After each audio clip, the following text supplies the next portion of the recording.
Hola, muy buenos días, soy Lourdes Ortiz y agradezco que sigas en una transmisión más de Capítulo Libre a Vuelta de Hoja, un programa de la Dirección General de Comunicación Universitaria donde charlamos de literatura, novedades editoriales, eventos literarios, autores, lectores, ferias de libros y más. Escúchanos a través de Radio UACJ, porque el día de hoy hablaremos de la Feria Internacional del Libro de las Universitarias y los Universitarios Filuni y de una novedad editorial que puedes consultar gratis.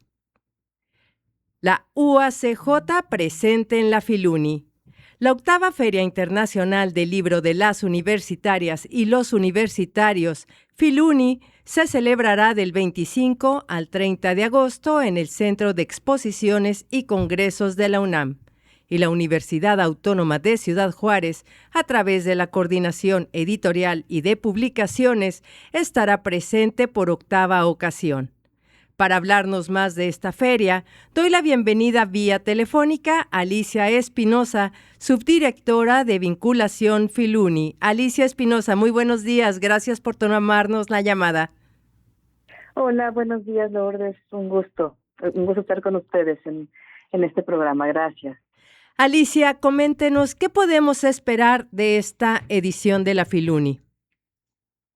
Claro que sí, como ya comentaban, la Filuni se llevará a cabo del 25 al 30 de agosto. Y bueno, para quienes nos visiten, por supuesto que van a encontrar una serie de stands de expositores como todos universitarios. La Filuni tiene como algo que la hace diferente al resto de otras ferias de libro, es que es una feria de libro universitario. Por eso es que justo ustedes, la Universidad Autónoma de Ciudad Juárez, participan, nos acompañan como expositores, y bueno, también otras universidades, tanto de México como a nivel internacional.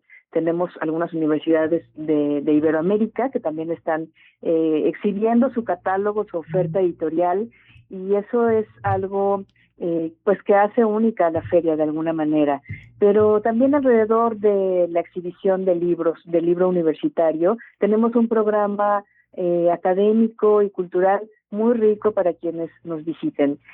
Para todos los interesados y las interesadas en profesionalizarse en este sector editorial, contamos con varios programas académicos a los que ya pueden registrarse a través del sitio web, que es filuni.unam.mx. Tenemos un coloquio de editores, tenemos temas de derechos de autor, tenemos temas para bibliotecarios, para libreros, para libreras. También hay un coloquio de literatura infantil y juvenil, tenemos un programa dedicado a lenguas originarias y minoritarias. Todos estos son programas dirigidos a personas o que ya están en este ámbito del libro universitario y que quieren seguir profesionalizándose, o personas interesadas en este sector, ¿no?, editorial, que es muy, muy específico. Y bueno, también tenemos un programa cultural muy rico, la verdad. Pueden consultar el programa también en la página. Arrancamos la feria con una conversación que girará en torno a la obra del autor David Toscana. Tenemos diferentes actividades, tenemos poesía, tenemos lectura en voz alta, tenemos una mesa muy interesante por ahí que se llama Latinos en Nueva York. Tenemos pues muchas actividades con nombres de autores, de autoras como Eugenia Sicabo, Giuseppe Caputo. Tenemos premios importantes como el recién premiado, quien recién obtuvo el premio Reina Sofía, el poeta Jaime Siles, que viene de Valencia, España. Tenemos una cantidad muy importante de invitadas y invitados que pueden escuchar. Aquí lo interesante es el encuentro que se tiene de la comunidad universitaria con los libros, con la oferta editorial, y también en estos diálogos, en estas reflexiones y en estas mesas de debate. Estamos hablando con Alicia Espinosa, ella es la subdirectora de vinculación de la Filuni y la Feria Internacional del Libro de las Universitarias y los Universitarios es una feria muy joven, apenas cumple, en esta edición será su octava versión. ¿Cómo ha sido el crecimiento de esta feria a través de estos pocos años? Bueno, es muy importante la participación y la incorporación de diferentes dependencias de la misma UNAM. La UNAM pues, tiene muchísimas dependencias que se van incorporando y cada año se incorporan más en términos de ofrecer su producción editorial, pero también en términos de programación, ¿no? Se acercan más para presentar sus propios libros, sus novedades. También, por supuesto, crecemos en las editoriales de otras universidades que están más cada año más interesadas en participar, y crecemos también en programación. Bueno, la programación tiene unos años que los últimos dos años más o menos, y este también tiene alrededor de 370 actividades. Aquí estamos creciendo, ya no tanto en número, porque el recinto ferial tiene un límite, es un espacio que nos determina, por supuesto, cierto número de actividades, pero este año, por ejemplo, también tenemos actividades en el Centro Cultural Universitario, aquí en Ciudad Universitaria. Tenemos una exposición que se va a llevar a cabo en la Casa Universitaria del Libro, que está en la Colonia Roma, que también depende de la UNAM.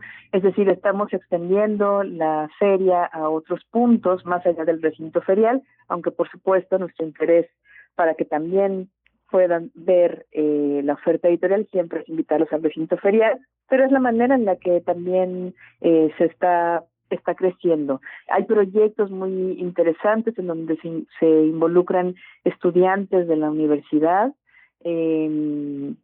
Tenemos, el año pasado realizamos un mural con estudiantes de la Facultad de Arte y Diseño de aquí de la UNAM. Entonces, la manera en la que interactúa la comunidad universitaria, creo que cada año es más enriquecedora, digamos, tanto para la comunidad como para la misma feria, ¿no? Para los mismos organizadores de la feria. Y bueno, algo muy importante también es que cada año la Filuni tiene una universidad invitada de honor. Este año, para esta octava edición, es la Universidad de Valencia. Ya vienen de camino todos los libros que van a poder ver, ya vienen en el barco, de toda la oferta editorial que podrán conocer de la Universidad de Valencia, y con ellos conformamos un programa muy interesante. Con ellos construimos, digamos, que las premisas del contenido que vamos a ofrecer al público, y tenemos ejes temáticos que nos vinculan, que nos hermanan de alguna manera. Por ejemplo, tenemos temas de desastres naturales, como aquí en México sucedió hace unos años en Acapulco con el huracán Otis, y hace no tanto también en Valencia con la Dana. Tenemos otras temáticas como el exilio de España en México. Tenemos lenguas minoritarias. Valencia es una región de España que también tiene, bueno, además del castellano, del español, hablan valenciano. Entonces es muy importante para ellos también este tema de lenguas minoritarias en su caso, y en nuestro caso lenguas originarias o indígenas. Entonces, bueno, tenemos una serie de ejes temáticos que acompañan, que acuerpan, digamos, como todo el programa de la feria, que podrán disfrutar sin duda el público que se anima a visitarnos. Como comentaba Alicia Espinosa, esta feria tiene una característica muy particular, que es que le da protagonismo al texto universitario y a las editoriales académicas o de instituciones de educación superior. Me gustaría conocer su punto de vista acerca de cuál es la importancia del libro académico y de las editoriales universitarias en la actualidad, Alicia Espinosa. Claro, bueno, sin duda es a través de las ediciones, de las ediciones universitarias, se pues se da a conocer toda la producción intelectual que se genera en los institutos, en las facultades, en las dependencias de cada universidad, y es la manera en la que puede circular y se puede compartir el conocimiento desde las universidades. Es una de las maneras, ¿no? Con el soporte como libro, es una de las maneras en las que se puede compartir, se puede, a partir de esos textos, entonces dialogar, conversar sobre las temáticas, los intereses, los retos de las universidades. Creo que esa es pues una de las cosas más importantes. Correcto, pues muchísimas gracias Alicia Espinosa, subdirectora de vinculación de la Filuni, por tomarnos la llamada vía telefónica. Y me gustaría, por último, para cerrar, ¿dónde se puede consultar el programa? ¿Dónde podemos conocer más de las actividades profesionales y las sedes, las nuevas sedes que se suman en esta edición? ¿Dónde podemos saber más información? Todo se puede consultar en el sitio web, que es filuni.unam.mx.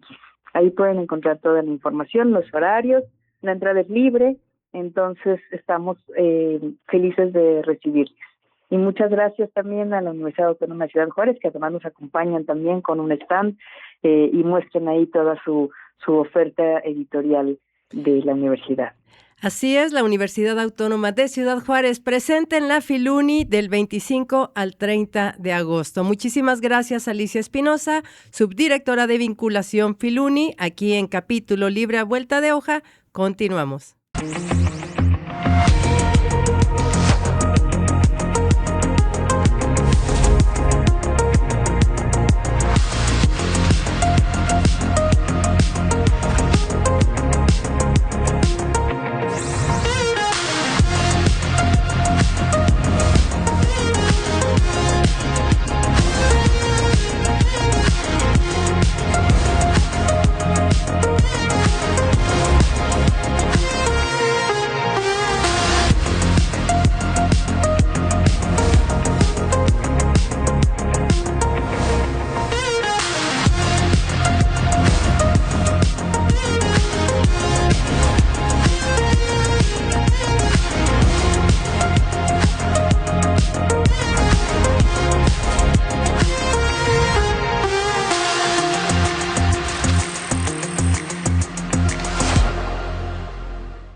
Gracias a la asistencia constante de la editorial UACJ en las principales ferias nacionales e internacionales, las publicaciones universitarias se han convertido en un referente bibliográfico para docentes, estudiantes y lectores, cumpliendo así con la misión de nuestra universidad, la promoción de la investigación científica.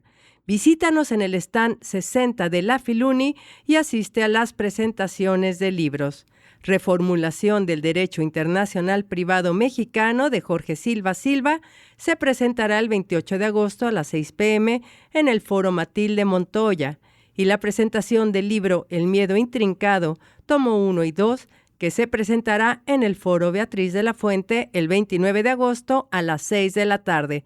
Todo en el marco de la Feria Internacional del Libro de las Universitarias y los Universitarios.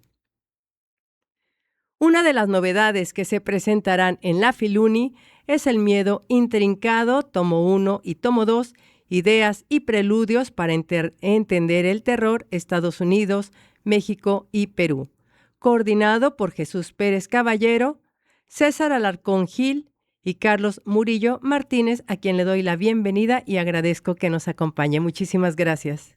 Al contrario, muchas gracias por la invitación y pues bueno, muy contento aquí de presentar este par de tomos que por su extensión se decidió editorialmente dividirlo, pero que en su conjunto pues son una obra colectiva que bueno, pues creo que viene a dar pues un análisis, a proponer un análisis y una serie de cuestiones relacionadas con la seguridad de nuestro país, la seguridad internacional y también, bueno, pues cómo a partir de de los últimos tiempos que hemos vivido en este segundo periodo del presidente en Estados Unidos, Donald Trump, pues el terror se convirtió en uno de los elementos más importantes como categoría de análisis, puesto que pues está en la agenda de Estados Unidos el hecho de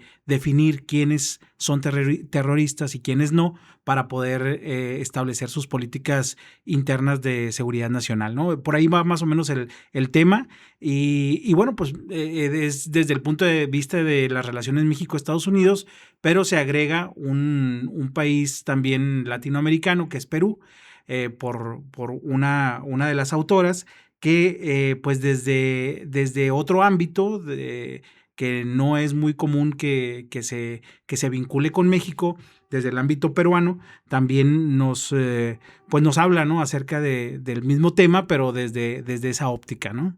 Justo venía escuchando las noticias en esta mañana y realmente todo trata... O sea, vivimos en un terror constante acerca de genocidio, acerca de las políticas de Donald Trump, acerca de la desaparición forzada. ¿Realmente vivimos en un miedo intrincado? Pues el análisis que nosotros hacemos en esta obra, un poco la historia, es que digamos que ahora sí que, ¿cómo dice la frase esta? Dios los cría y ellos se juntan. Somos un grupo de investigadores e investigadoras que coincidimos en muchos temas, ¿no? Y que entonces hace 2 años dijimos, bueno, ¿por qué no hacemos una obra colectiva, ¿no? Como se hacen muchas obras colectivas en la academia, ¿no? Desde la academia. Pero queríamos nosotros mantener digamos que la unidad en ciertas temáticas y también ciertas perspectivas. Si la gente que nos está escuchando tiene interés, por ejemplo, sobre los temas de seguridad, pues va a encontrar hoy en día una serie de catálogos, ¿no?, acerca de análisis sobre la seguridad desde el punto de vista jurídico, desde el punto de vista sociológico, desde el punto de vista político. Y también en algún momento, bueno, pues unos textos platicábamos ahorita al inicio, son más técnicos que otros, ¿no? Desde el punto de vista también de la ciencia, pues hay algunos textos que profundizan mucho en ciertos conceptos, ¿no? En este caso, nos une la idea de la multidisciplinariedad.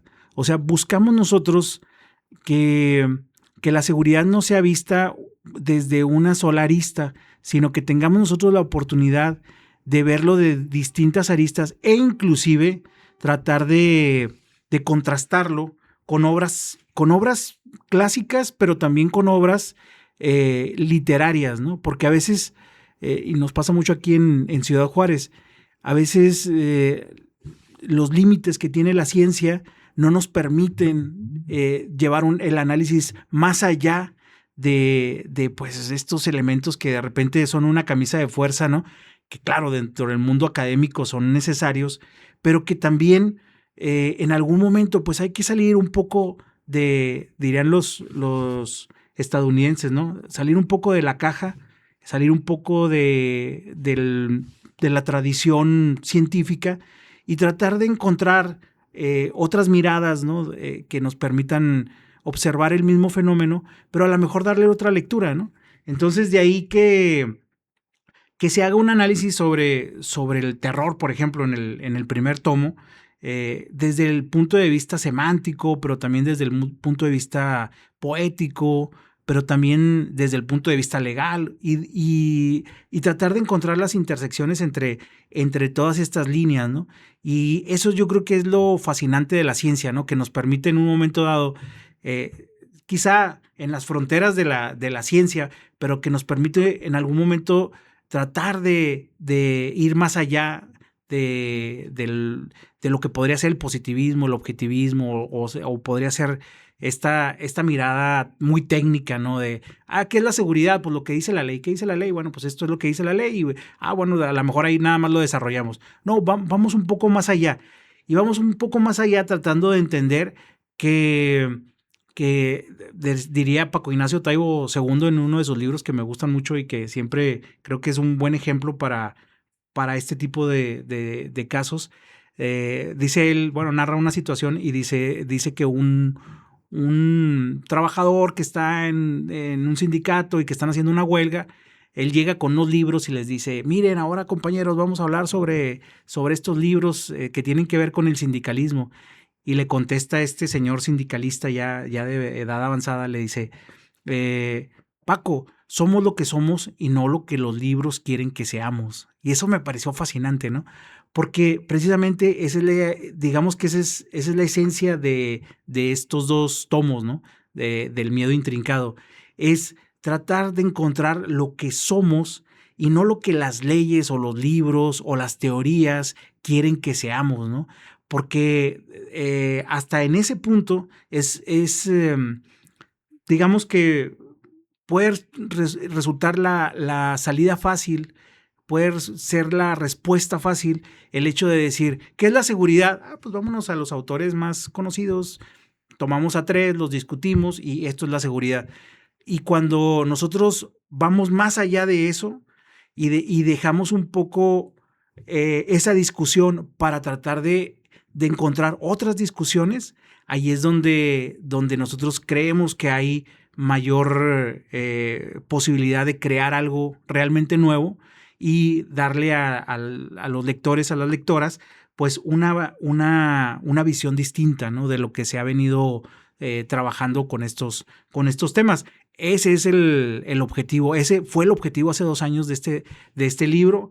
Salieron un libro de 600 páginas, ¿no? Porque, bueno, pues ahí los autores se tomaron su tiempo, quienes estábamos coordinando ahí, teníamos reuniones y nos decían, oye, yo ya voy en 65 páginas. No, pues es que no podemos más porque al final de cuentas quedó así como casi en 600 páginas y entonces editorialmente nos dijeron, oye, está interesante la propuesta, vamos a dividirlo en 2 y por eso se generan estos 2 tomos, ¿no?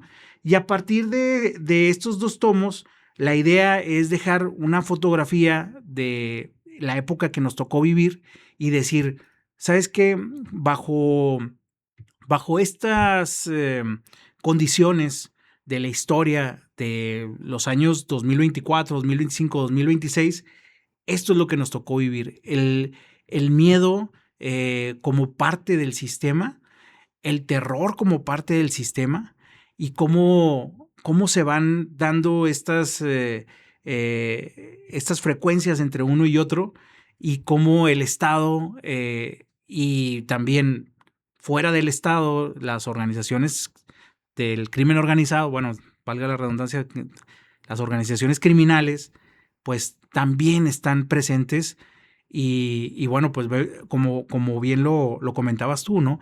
O sea, México somos un país en donde las madres buscadoras es un gran tema, los desaparecidos, las muertes violentas, lo que globalmente se conoce como los crímenes atroces, ¿no?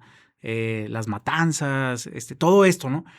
Y todo condicionado por políticas de seguridad que están ahí, pero que al final de cuentas, pues no somos un país que esté aislado. Somos un país que históricamente hemos estado relacionados, ¿no? Principalmente con Estados Unidos y cómo afecta desde el otro lado de la frontera, pues la visión que ellos tienen acerca de lo mismo que nosotros estamos viviendo, ¿no? O sea, y es impresionante. Yo también lo pongo desde el punto de vista de Estados Unidos.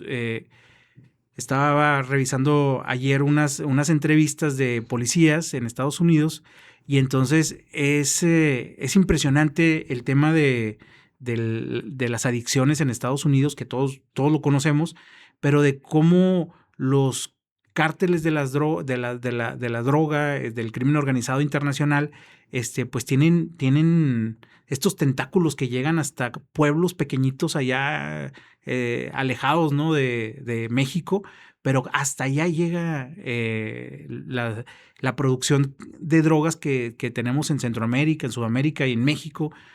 ahora con las drogas sintéticas, pues hasta allá llegan y hasta allá generan ese miedo, ¿no? O sea, el miedo se expande, ¿no? Y por eso dicen, no, es que ellos son terroristas. Y nosotros a veces nos ofendemos y decimos, hey, pero ¿por qué nos dicen terroristas? No, pues no es a nosotros, ¿verdad? Sino es a las organizaciones criminales. Pero decimos, pero ¿y la soberanía dónde quedó, no? Y todas esas preguntas nos las vamos haciendo, ¿no? Si efectivamente la soberanía tiene algo que ver con todos estos elementos, o si nada más es un discurso para, pues para tratar de contrarrestar, ¿no? la inminente participación de Estados Unidos en las políticas de seguridad en México, ¿no?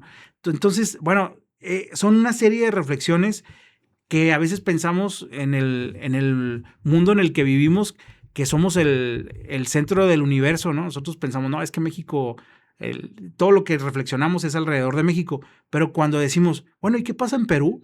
Y cuando vemos un ejemplo de lo que pasa en Perú y de cómo lo viven ellos, decimos, caray, no estamos tan alejados de lo que viven otros países que no están en frontera con Estados Unidos, pero que aún así siguen manteniendo una relación también con Estados Unidos, y cómo ese poder hegemónico que ha tenido Estados Unidos, pues cómo va también a trascender más allá de las fronteras, así como de aquí o de América Latina hacia el norte transitan o es el trasiego para las drogas, pues de allá para acá también pues hay un trasiego, ¿no?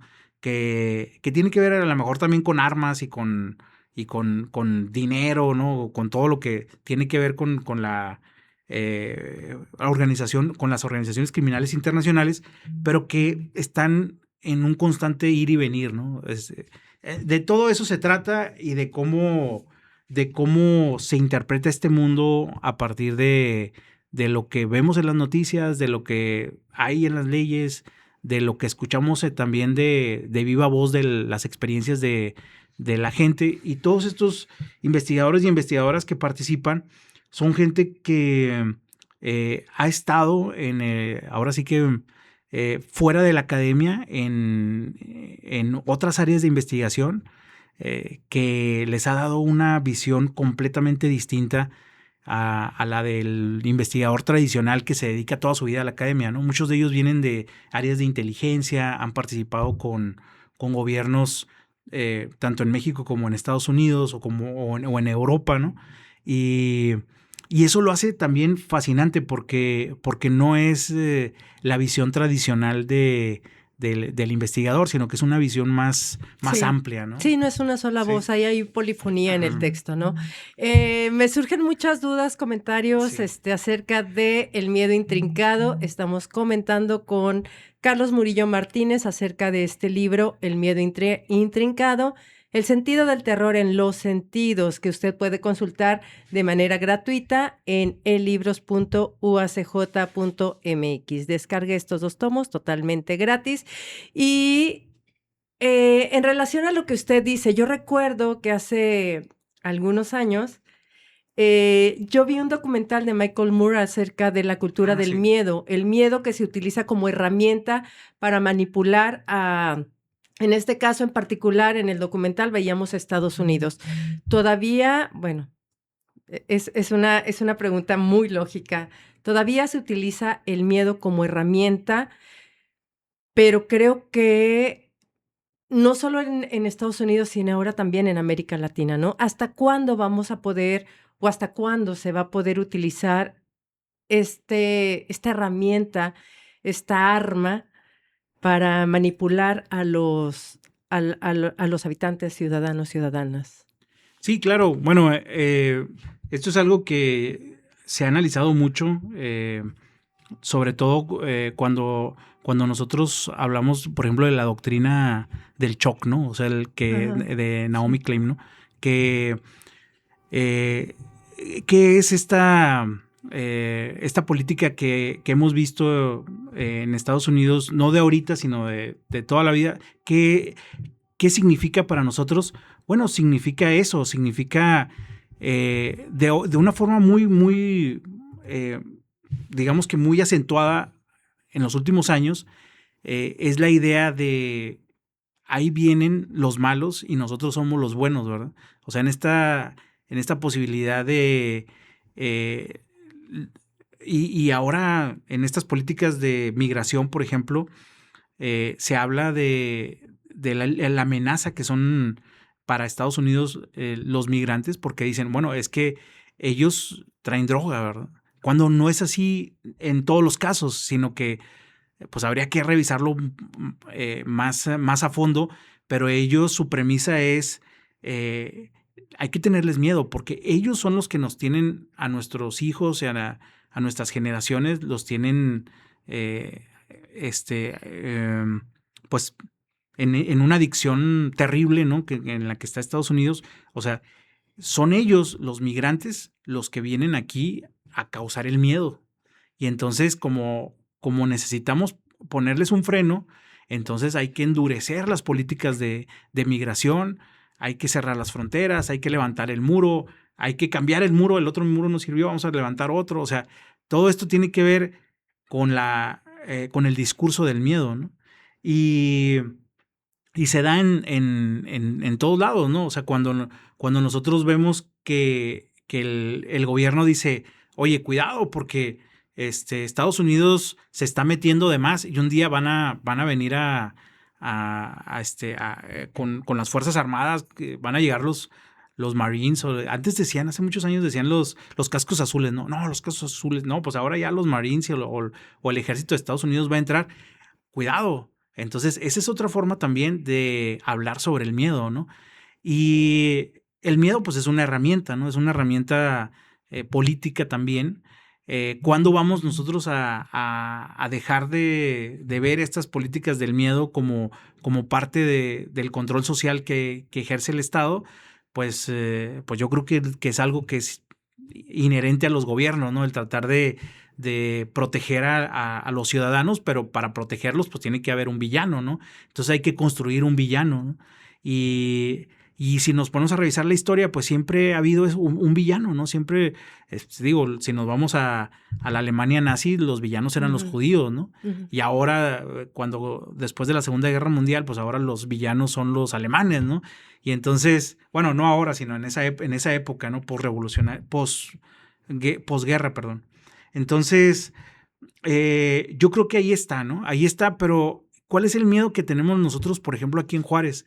Y eso le da también mucho valor al libro que estamos comentando, porque las visiones están muy enfocadas en México, ¿no? Y digo Juárez, pero puede ser León, Guanajuato, pero puede ser otra ciudad así conflictiva, Catepec, o puede ser, no sé, Tijuana, ¿no? Pero ¿a qué le tenemos miedo nosotros aquí?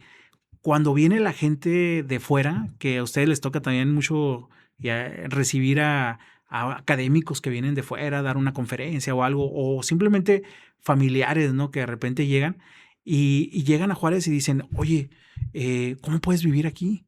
¿Cómo le haces? No, pues aquí vivimos, ¿no? Y le hemos perdido el miedo a la ciudad porque ya sabemos cómo funciona la ciudad, ¿no? Y entonces ese conocimiento nos permite pues tratar de decir, bueno, esta es una ciudad como cualquier otra, es una ciudad como Nueva York, que también es muy violenta, o es una ciudad como Miami, que también es muy violenta. Y qué es lo que hacen en Miami, qué hacen en Nueva York, qué hacen en estas grandes ciudades, pues aprenden a vivir con el miedo, ¿no? Aprenden a sobrellevar el miedo. La gran pregunta es a qué le tenemos miedo y a qué no, ¿verdad? Porque me decían, oye, ¿y si pasan enseguida de ti los soldados, no les tienes miedo? Le digo, pues no, probablemente no les tenga miedo. ¿Por qué? Bueno, pues porque sé los alcances que puede tener una revisión o algo por el estilo y sé que no estoy haciendo nada malo. Pero bueno, todo esto es qué pasa en estas ciudades, ¿no? O sea, cómo nosotros le tenemos miedo a algo más allá de que el Estado nos diga a esto es a lo que le tienes que tener miedo, ¿no? Y esta es parte de las discusiones interesantes en esto, ¿no? Porque, por otro lado, de repente nos ponemos a pensar y decimos, bueno, pero si llega enseguida de mí alguien que yo veo que tiene más o menos el estereotipo de alguien que puede estar en el crimen organizado, ¿a ese sí le tengo miedo o no le tengo miedo? Y yo diría, bueno, pues a ese sí, ¿no? problemas vecinales, por ejemplo, aquí en Juárez, ¿no? Oye, pues es que el vecino tiene la música muy alta, pero te asomas y tiene todo el perfil así, el estereotipo de alguien que anda en el crimen organizado. Pues no, le tengo miedo, ¿no? ¿A qué le tenemos miedo? Esa es la gran pregunta, ¿no? Y fíjate, uno de los temas, así para tratar de que la gente que nos escucha le llame la atención, hay el Preludio 6, que son como capítulos, que también hasta en eso le decidimos cambiarle un poquito, ¿no? En lugar de capítulos son preludios, dice musique techné, que no sé exactamente cómo se pronuncia, pero bueno, los ritmos de la violencia extrema y especularizada. Esto es bien interesante porque son los corridos bélicos. Está en el segundo tomo. Rimas a ritmo de balas, sentido y ascripciones en rap en temática bélica. Y aquí es donde te pones a pensar en esto que te platicaba. O sea, ¿qué tiene que ver la música? ¿Qué tiene que ver la cultura? Si hay una discusión, si es cultura, subcultura, narcocultura, etcétera. ¿Y qué tiene que ver todo esto con la política del miedo? Pero también con una narrativa del miedo, ¿no? ¿A qué se le debe tener miedo, ¿no? ¿A qué le tengo miedo? Y cómo se adscriben ciertos grupos sociales a, a, un, a un discurso, se adscriben a ese discurso, creando una narrativa, creando una historia, pero del otro lado, como te decía yo ahorita, hay un villano del otro lado, ¿no? El villano es el grupo contrario, el villano es el policía bueno, porque también hay esta narrativa del policía bueno y el policía malo, ¿no? Pero el policía bueno, pues ese sí me puede detener. El policía malo no, porque pues ahí puedo tener un arreglo con ese policía malo. Pero entonces, hasta desde ese punto de vista hay las aristas del miedo, ¿no? O sea, están divididas las aristas del miedo. Si nos vamos a un estudio así más profundo y llegamos a ciertos grupos sociales, pues yo te diría, ¿no? De repente aquí en Juárez y en todo el país, pero aquí en Juárez, de repente uno va manejando y ve un vehículo y atrás dos escoltas en pickups blancas, ¿no? Y entonces ahí regresas. Esa persona, ¿a qué le tiene miedo, no? Pero después viene una persona en el camión, ¿no? Y a las 8 o 9 de la noche y esa persona, ¿sabes a qué le tiene miedo? Esa persona le tiene miedo a que el camión llegue hasta el punto en el que necesita llegar o alcance a tomar el otro camión, porque si no se va a tener que ir a pie, ¿no? Y entonces, ¿a qué le tenemos miedo? Y puede estar en un discurso el gobernante diciendo, hey, es que hay que tenerle miedo a que van a entrar el ejército de Estados Unidos, pero esa persona le tiene más miedo al digamos que al que en la colonia es el generador de violencia, como le llaman ahora, ¿no? O sea, al que pertenece al crimen organizado de la colonia, que un día le pueda tocar una bala perdida, ¿no? Y entonces a esa persona probablemente es a la que más le tiene miedo a que llegue a Estados Unidos. Entonces, los discursos a veces se empalman, ¿no? Y tenemos precisamente esto que de ahí viene la palabra intrincado, ¿no? O sea, cómo el miedo se va amalgamando, ¿no? Entre miedos y cómo los estados tienen un discurso, cómo los grupos sociales tienen un discurso, cómo el ciudadano de a pie tiene un discurso también y cómo ahí se va confabulando, ¿no? Una serie de líneas relacionadas con el miedo, ¿no? Desde lo general hasta lo particular, ¿no? ¿Sí? Pues hay mucho que comentar acerca de estos libros. Ustedes ya escucharon, lo pueden descargar totalmente gratis en elibros.uacj.mx. Ahorita me equivoqué, el tomo 1 se llama El miedo intrincado, ideas y preludios para entender el terror, Estados Unidos, México y Perú. Y el tomo 2 se llama, estoy aquí en la página de El Libros, El miedo intrincado, tomo 2, el sentido del terror en los sentidos. Para ir cerrando, nos comentó desde un principio que era una obra colectiva y multidisciplinaria. Me gustaría ahondar en esto. ¿Qué disciplinas son las que participan o cuál es la formación de autores y de las autoras? Fíjate que eso, te digo, es algo súper interesante. Jesús Pérez Caballero, que también es coordinador de la obra y autor de un preludio. Él es investigador del Colegio de la Frontera Norte en Matamoros, Tamaulipas, también otra frontera. Y él es de nacionalidad española, pero tiene 20 años aquí en México y es abogado. Y de hecho, recientemente, bueno, hace 3 años, presentó un libro, inclusive lo presentamos aquí también por medios digitales, aquí en la UACJ.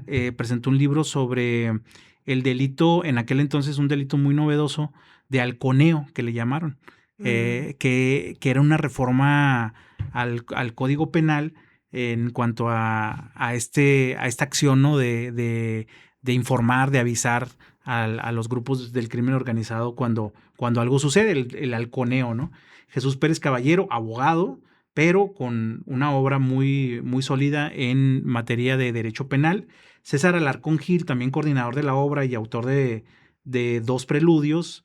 Él es politólogo y especialista en las relaciones México-Estados Unidos. Yo creo que es el que tiene esta otra visión. La visión jurídica de Jesús Pérez Caballero no es ajena tampoco a lo político y lo sociológico, pero sí es más enfocada en lo jurídico. Tu servidor, yo soy también coordinador de la obra. Yo también estoy en el campo de las ciencias jurídicas, pero desde el punto de vista de la sociología y de la criminología, ¿sí? Carlos Antonio Flores es politólogo también y es uno de los compañeros que te comentaba. Él estuvo trabajando en el CISEN por más de 10 años y actualmente es investigador, todos miembros del Sistema Nacional de Investigadores, pero él es investigador del CIESAS en la Ciudad de México, y es el trabajo que él tiene es fabuloso en cuestión de redes relacionadas con el crimen organizado. Y Alfredo Liñán, sociólogo, Alfredo Liñán Lafuente, sociólogo también, del miembro del Sistema Nacional de Investigadoras e Investigadores. Ángela María González, ella es peruana, ¿sí? Ella también pertenece al Sistema Nacional de Investigadores, pero en su país, ¿verdad? El equivalente. Una académica muy sólida en el campo de los estudios feministas. Y bueno, pues tiene una serie de aportaciones muy interesantes en el libro, ¿no? Y se me está escapando alguien. No. Son los que participan. Y pues como puedes observar, pues todos en el campo de las ciencias sociales, pero... Perdón, Antonio de Jesús Barragán Borges. Antonio de Jesús, sí, ¿cómo no? Jesús García Cívico. Fíjate, ya estaba acá. Jesús, César, Carlos, Antonio Flores Pérez, Alfredo Liñán Lafuente, Ángela María, sí. Sí. Es que son del 2 estes. Politólogo, Jesús, y a ver, si mal no recuerdo ahí, bueno, no, fíjate que no estoy muy seguro si es sociólogo también, pero bueno, ellos dos serían los compañeros que complementan esta obra que, como te digo, bueno, pues tiene estas aristas. Nosotros como coordinadores, cuando empezamos con esta idea, teníamos reuniones previas a que empezáramos a escribir. Entonces decíamos, ¿qué queremos? Bueno, queremos algo distinto. Ok, esa es una de las líneas, ¿no? ¿Qué queremos también? Bueno, queremos ir de lo general a lo particular. Ok, tenemos que trazarnos de lo general a lo particular. ¿Qué más queremos? Bueno, pues queremos verlo desde diferentes puntos de vista, pero también sin dejar de lado la parte científica que sea muy sólida, ¿no? Y entonces, después, en este proceso decíamos, bueno, vamos a hacer propuestas, ¿no? Bueno, pues mi propuesta es esta. ay, ¿sabes qué? Pues se sale un poquito de lo que queremos. ¿Cómo ves si lo encaminamos un poquito más a esto otro? Ah, muy bien. Y entonces, así es como se construye una obra colectiva con la conciencia de que realmente encajen pues cada una de las partes, ¿no? Que ninguna de las partes se quede aislada, ¿no? Y en ese proceso es donde participamos y creo que eso es esa es una de las virtudes, ¿no? De estos 2 tomos, que quien las consulte además, pues tendrá información para otras investigaciones relacionadas con estos temas, ¿no? Principalmente la seguridad, la política criminal, las políticas públicas relacionadas con migración, con crimen organizado, pues con todos los temas relativos a estos grandes temas que yo creo que nos aquejan a todos y a todas y que bueno, pues es a lo que nos dedicamos quienes estamos en este libro tratando de compartir estas diferentes miradas, ¿no? Pues sin duda es un libro que se presta para la conversación, para colocar temas en la mesa que son muy importantes, muy actuales, sin duda temas de coyuntura. Y sí, amigos, amigas, ustedes no tengan miedo de que no les alcance el dinero para comprarlos, porque estos libros son totalmente gratuitos. Recuerden visitar la página elibros.uacj.mx. Son textos de acceso abierto. Recuerden que la ciencia está abierta para todas las personas que se interesen. Y para las personas que van a andar por la Ciudad de México, recuerden que el 29 de agosto a las 6 de la tarde en el Foro Beatriz de la Fuente, en el marco de la Feria Internacional del Libro de las Universitarias y los Universitarios, se presentará El Miedo Intrincado, tomos 1 y 2, donde participarán Carlos Murillo Martínez, aquí presente, César Alarcón Gil, Carlos Antonio Flores Pérez y Sixto Duarte Álvarez. El Miedo Intrincado, tomo 1 y 2, 29 de agosto a las 6 de la tarde. Esperemos que muy pronto pueda presentarse aquí en Ciudad Juárez. Y algo más que quiera agregar, otra recomendación que nos quiera hacer, adelante. Pues primero agradecer la invitación y también a la gente que nos está escuchando. Yo creo que es un texto que vale la pena.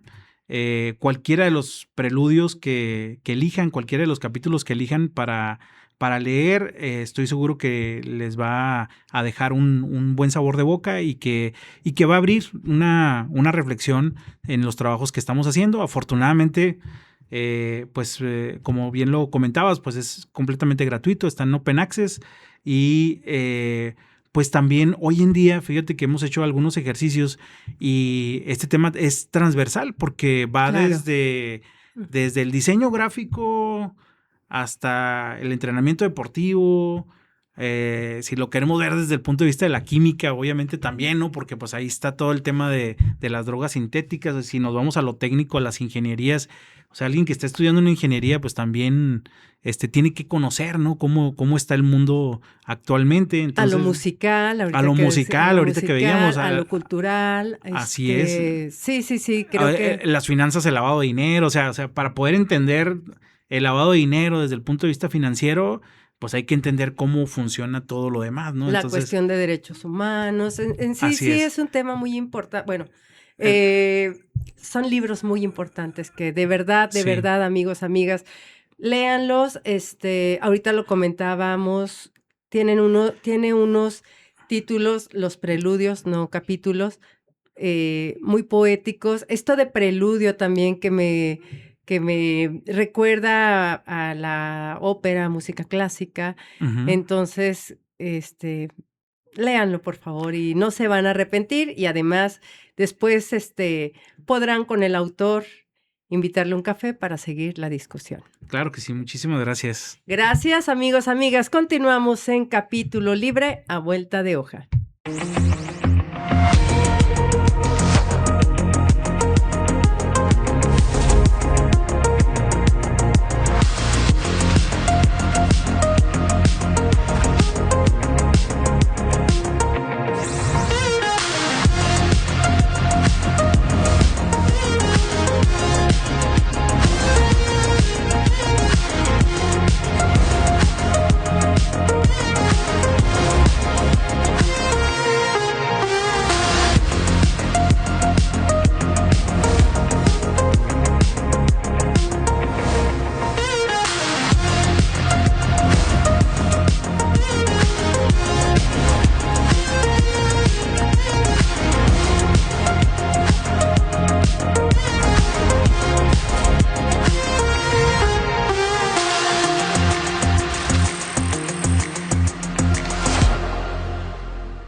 La Universidad Autónoma de Ciudad Juárez, a través de la Coordinación Editorial y de Publicaciones, te invita a las presentaciones de libros y ebook que tendrá en la librería universitaria del Centro Cultural de las Fronteras. El viernes 14 de agosto a las 5 de la tarde se presentará el ebook Ciudades Incluyentes, Enseñanza y Práctica. Marisol Rodríguez Sosa, coordinadora. El viernes 21 de agosto a las 5 de la tarde te invitamos a la presentación del libro Reformulación del Derecho Internacional Privado Mexicano del autor Jorge Alberto Silva Silva. El viernes 28 de agosto a las 5 de la tarde no te pierdas la presentación del libro El Cazador, la autora Angélica Hernández. Recuerda que la librería universitaria de la Universidad Autónoma de Ciudad Juárez se encuentra en el Centro Cultural de las Fronteras, anillo envolvente del PRONAF, número 445. Horario de lunes a viernes de 8 de la mañana a 7 de la tarde y sábados de 8 a 3 de la tarde. El domingo cerramos. Recuerda, la librería universitaria te espera con presentaciones de libros en el mes de agosto. Hemos llegado al final de Capítulo Libre a Vuelta de Hoja. Agradezco al equipo técnico por hacer posible este programa de la Dirección General de Comunicación Universitaria que se transmite a través de Radio UACJ. Recuerden visitar las redes sociales de Editorial UACJ y estén al pendiente de los siguientes eventos. Soy Lourdes Ortiz y esto fue Capítulo Libre a Vuelta de Hoja.